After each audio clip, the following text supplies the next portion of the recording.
How many of you grew up like I did? Not rich. Now, I'm not theologically or philosophically shallow enough to tell you money will make you happy. Money will not make you happy. You get more money, it will make you more of what you are right now. If you are miserable and you get money, you will be lots of miserable. If you're a jerk and you get money, big jerk. And it'll mess with your family too. So money is not going to solve your problems, it's going to make them bigger. It's also going to make your opportunities bigger. If you're a generous person, your generosity will go into overdrive. You'll be outrageously generous. And you get a lot of money, we'll call you a philanthropist. Cool word that means you give a lot of it away and you have a blast doing it. You found the most fun you'll ever have with money is when you find that. So we live in a cause and effect world. What you plant, you will harvest. You will reap what you sow, right?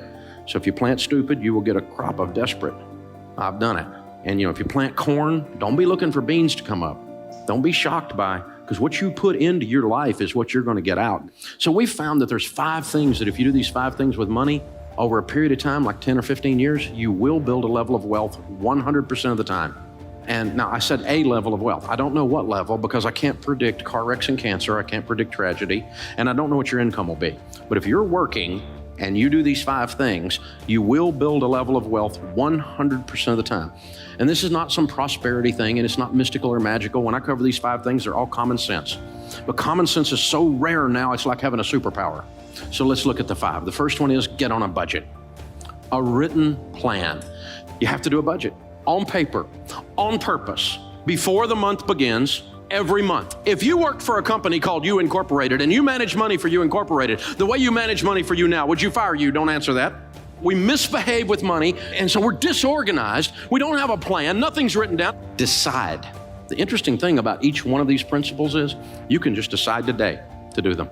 I had a guy working for me, and he was not doing his process right, and I sat down, I said, this is what you need to do. And he goes, well, it's not the way I do it. And I said, change. And he said, well, I'm not like you. And I said, change. You can decide today to be good at this or leave. You can decide. You can decide to do a budget today. Get out a yellow pad or go free budget online, everydollar.com. You can decide today. I'm going to start managing money well today. Because you're going to keep getting what you've been getting if you keep doing what you've been doing. You know this, right? Sowing and reaping. And the second one is you need to get out of debt. Now, we know this one. You knew Dave Ramsey was going to talk about getting out of debt because you know the Bible says the borrower is slave to the lender. It's real. Now, here's the deal. Think about this. Your most powerful wealth building tool is your income. Let me show you what slavery looks like. This week, they came out with new data that shows that the average car payment in America today, according to the National Auto Dealers Association, is $499. That's dangerously close to $500. You take $500 a month and invest it from age 30 to age 70 in a decent growth stock mutual fund, you'll have $5.6 million. That's what a car payment costs you. So who'd you make rich? General Motors, Ford, Lexus, I don't know, Toyota, who was it? You made somebody rich, and it wasn't you. And you're driving along in something you can't afford, scratching your head and wondering why your kid's college fund isn't funded. Because we're giving it all to somebody else. And they have nicer furniture in their building, have you noticed? Something's going on here, guys. And some people in here got a student loan that's been around so long you think it's a pet. You got MasterCard in your life. I mean, it's hard to be a slave if you don't have a master, so you might as well. We've discovered bondage and American distress. It just keeps going and going. And I've done it too, y'all. I'm not picking on anybody. I'm just saying, here's the deal. Think about this. What if you had no payments? Can't even get my head around that. Well, you're always going to have a car payment. I hear people say that. Little man can't get ahead. You're always going to have a car payment, so drive something nice. YOLO. Right? Which, by the way, is addressed in Proverbs. It says fool right after that. See, these are how we talk when we're losing. You can't get ahead. I sure hope we can elect a president who will fix my life. Not going to happen. Neither one of them got the goods, I'll just tell you. You're in charge of your life. It's the only one that's going to work. And that's what changes. So how do you get out of debt? Well, you have to decide to not borrow anymore. That's the first step, isn't it? We had plastic surgery at our house. Had a plastectomy.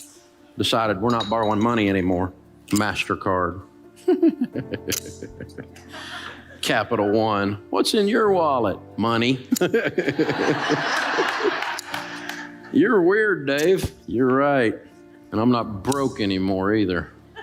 I decided I'm not living like this. I hadn't had a credit card in 30 years. You don't have a credit card? I don't have a credit card. That's my wallet.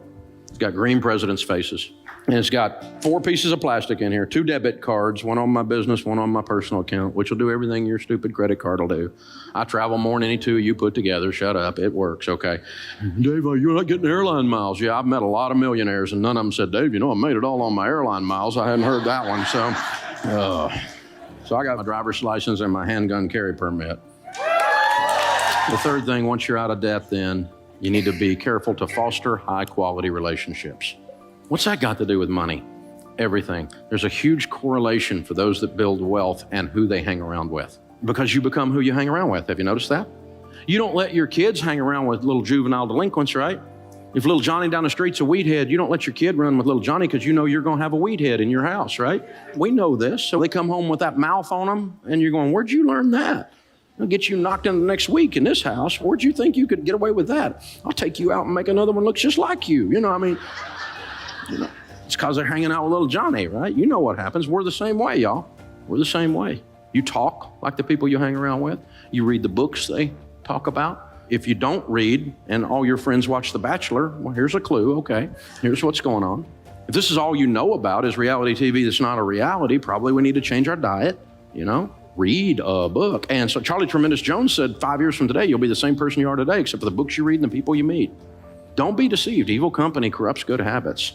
And do you know this? The studies have shown that over a 10-year period of time that your income will become within 10 to 20% of the average of your 10 closest friends' income.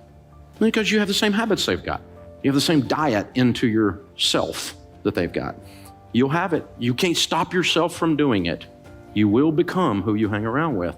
And all the studies show that we have a tendency. Now, that's not to say I'm some kind of snob and I don't have any friends that aren't rich friends. Not that at all. I have lots of friends, but my closest hangs are people I want to be like. That's my closest ones. Now, I'll talk to anybody. But like when our daughters were growing up, they're grown and married to wonderful men now, but they're in high school and they're wanting to go on a date. We didn't do missionary dating. You don't get to date little Johnny the weed head and lead him to Jesus. That's not going to work, okay? We're not doing this. Little Johnny could go to camp and get saved again. We'll work on this, right? And so, no. You come up to our house, pick up one of our daughters, honk your horn, you better be delivering a pizza, all right? So coming in, talking to the old man, I'll be cleaning my gun when you get home. You know the song, right? And so, this kind of thing. And I'm teaching them, Dad, all the boys in the youth group are scared of you. Good. Keeps away 2 things you don't want, baby doll. You don't want jerks and you don't want wusses. And if I can keep both those away, and then I can teach you how to keep them away, you can pick good. And guess what? They both picked good. They married studs, man. I got some son-in-law, unbelievable. Man, my sons-in-law are awesome. And it wasn't an accident. You see what I'm saying, y'all? You need to make these choices very, very carefully. The 4th thing is you need to save and invest. In the house of the wise are stores of choice food and oil. Wise people save money. That's what this means. And so it was used in the marketplace, like we use green presidents' faces, as a medium of exchange. If you had a carafe of oil, you were ready to do business. It was a sign of wealth. There were 2 classes of people, poor people and rich people. Most of the people were poor people. This is the Mediterranean. We're talking they ate hummus and olives, no meat.